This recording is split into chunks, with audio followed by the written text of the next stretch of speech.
A paz do Senhor, meus amigos. Quem não gosta de receber uma boa notícia? Ao passo que receber uma notícia ruim altera o nosso dia. Muitas vezes estamos vivendo na nossa normalidade quando chega alguma notícia que nos tira do sério ou que muda o rumo da nossa vida. Nós não sabemos nada que vai acontecer daqui a um segundo. Somente Deus tem a visão futura. Nós podemos até pensar sobre isso, calcular alguma coisa, mas a certeza, a verdade, só Deus conhece. Aqui no livro de Números, nós vamos ver sobre uma notícia boa e uma notícia ruim. Interessante que essa boa notícia e essa má notícia fazem parte do mesmo quadro. Não é uma situação diferente. Há um exemplo muito usado de que um copo que está com líquido acima do meio pode ser visto de duas maneiras. A primeira, esse copo está quase vazio. E outro pode dizer do mesmo copo e da mesma quantidade. Esse copo está quase cheio. É uma questão de visão. É isso que chamamos de pessimismo e de otimismo. De uma visão positiva e uma visão negativa sobre o mesmo fato. Embora Deus conheça e saiba tudo, ele aconselha Moisés a enviar 12 homens à terra de Canaã, que seria dada ao povo de Israel, para ver as circunstâncias, tudo que existia lá, onde seu povo iria morar, para onde estavam indo desde que saíram do Egito. Esses 12 homens representavam as 12 tribos, os filhos de Israel, seus descendentes. E o príncipe de cada tribo foi destacado para fazer essa peregrinação na terra prometida de Canaã. Ficaram 40 dias peregrinando nesta terra para relatar tudo o que nela encontraram. Cumprido esse tempo, chegaram trazendo um cacho de uvas de lá. Era tão grande, tão pesado, tão cheio de fruto. Necessitava de 2 homens que carregassem essa vara onde estava dependurado esse fruto. Nunca haviam visto nada igual. E também trouxeram romãs e figos, mostrando que os frutos daquela terra eram excelentes. O relatório dos 10 príncipes relatavam que na terra leite e mel manavam dela, mas que um povo poderoso habitava ali. As cidades eram grandes, fortificadas, e os filhos, os descendentes de Anak, que eram gigantes, também estavam ali. Os amalequitas viviam ali, os heteus, os jebuseus, os amorreus, os cananeus. Por isso, o povo de Deus temeu. Então, Caleb fez calar o povo perante Moisés e insistiu: subamos e possuamos a terra, porque certamente prevaleceremos contra ela. Não teria como esse povo rebelde aceitar como verdade esse ânimo, essa coragem de Caleb ao dizer tais coisas. Se só escutaram coisas negativas, que davam medo, que o impediam de caminhar, porque faltava-lhes coragem de enfrentar tantos obstáculos, tantos problemas, como foi citado pelos 10 espias que viram a situação como algo intransponível, difícil de resolver. Assim também nós, muitas vezes, criamos fantasmas gigantes que nem existem, porque a nossa mente os fabrica quando estamos temendo, quando estamos com medo, quando enfrentamos a situação, sabendo o que é real, sabendo do que nós precisamos reunir, das armas que teremos que ter para enfrentar. A situação muda, porque sabemos que podemos chegar ao confronto. Os filhos de Deus, a nossa arma é Deus, É Deus que nos habilita a enfrentar dificuldades, a vencê-las. É o Senhor que nos dá força para não fugir, para não criar em nossa mente medo, pânico, que nos impedem de seguir em frente.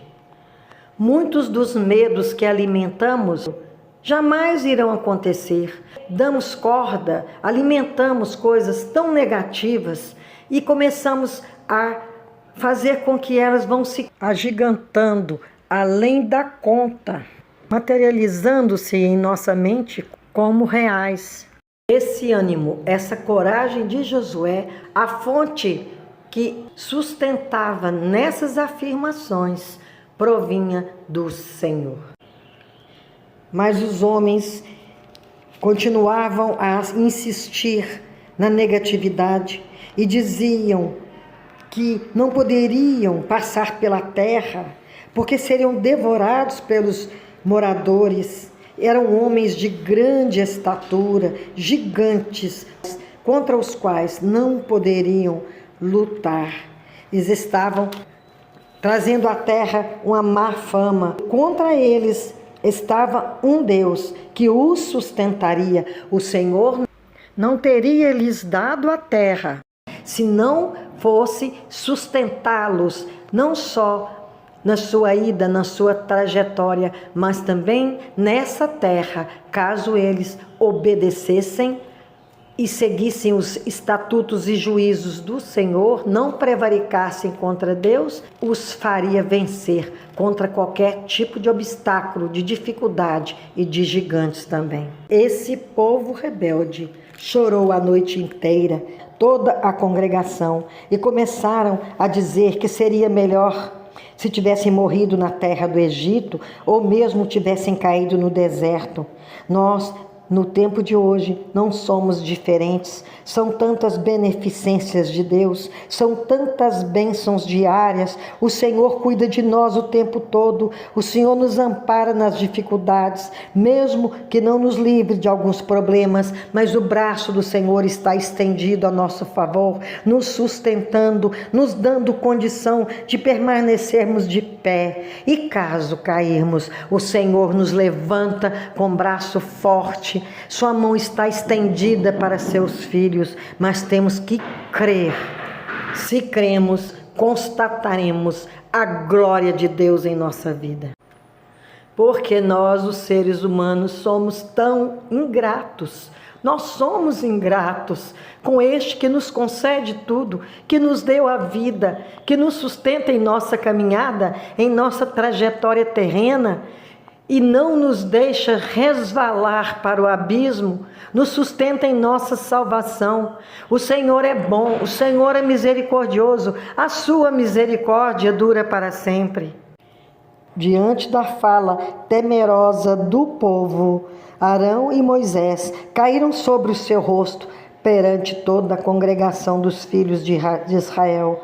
Mas Josué, filho de Num, e Calebe, filho de Jefoné, eles rasgaram as suas vestes e falaram contra a congregação, dizendo: a terra pelo meio da qual passamos a espiar é terra muitíssimo boa.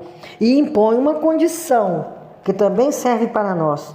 Se o Senhor se agradar de nós, então nos fará entrar nessa terra e nola dará, terra que emana leite e mel. O Senhor já havia prometido anteriormente que daria essa terra e que ela seria realmente uma terra boníssima. E também Josué e Calebe dizem que eles não poderiam ser rebeldes contra o Senhor, que não precisariam temer o povo e que como pão aquele povo seria devorado. E qual era a razão dele acreditar nisso? Porque o Senhor já havia se retirado desse povo. E aí ele continua: o Senhor é conosco, não os temais. Tememos porque somos falhos e humanos, mas temos que recorrer à palavra do Senhor, que diz: mesmo que uma mãe esquecesse do filho que amamenta, entretanto, o Senhor não se esquece de nós. Ele está sempre nos amparando, Ele está sempre nos livrando do mal, não porque temos merecimento. O Senhor se agrada de nós, única e exclusivamente pelo seu amor, pela sua grandíssima misericórdia. Eles queriam que os 2 espias fossem apedrejados, mas a glória do Senhor apareceu na tenda e todos viram. Nesse ponto, o Senhor disse a Moisés, textualmente: até quando me provocará este povo? Até quando não crerá em mim, a despeito de todos os sinais que fiz no meio dele? Com pestilência o ferirei e o deserdarei, e farei de ti povo maior e mais forte do que este. O verdadeiro líder cuida e tem amor para com os seus liderados. Moisés amava aquele povo e não queria vê-lo destruído, por isso intercedeu por todos. Mesmo estes rebeldes tendo sugerido apedrejar Calebe e Josué. Mas Moisés, ele não recebeu bem esta ideia e ele intercede pelo povo, mesmo passando por tanto trabalho, esse povo de dura serviço. Eles reclamavam desde a saída do Egito, o tempo todo murmurando contra Deus, contra Moisés e Arão, acusando injustamente os dois, não recebendo o que ele informava sobre Deus, muitas vezes duvidando deles. Moisés, com esse coração generoso, com esse coração de líder, que o verdadeiro líder, ele não abandona os seus liderados e ele consegue contornar obstáculos e problemas com sabedoria. Eu creio que o Senhor Deus propôs isto para provar Moisés para o bem, para que servisse de exemplo para nós, o povo de hoje, que nós temos que agir com sabedoria e também com bondade, com resiliência, entender a dificuldade dos outros, ter empatia para, de alguma forma, sentir o que eles estão sentindo para entender melhor o semelhante. Moisés passou nesse teste com louvor. O Senhor não prova o homem para o mal, sempre para o bem. Ele usou de argumentos muito sábios, logicamente iluminado por Deus, e ele disse que se o Senhor matasse aquele povo, seria comprometida a longanimidade do Senhor. O apelo de Moisés fez sentido para Deus. Segundo a tua palavra, eu lhe perdoei. Mas o povo pagou um alto preço. Dos que saíram do Egito, somente Josué e Calebe puderam pisar a terra que o Senhor lhes prometeu, e aqueles que nasceram no deserto. A boa notícia é que o Senhor nos ama, o Senhor é longânimo para conosco e é tardio em irar-se, mas temos que andar obedecendo a sua santa palavra, não prevaricando contra o Senhor. Enquanto peregrinamos nesta terra, rumo a Canaã celestial, conforme a promessa do Senhor para aqueles que forem fiéis. Que assim seja. Amém.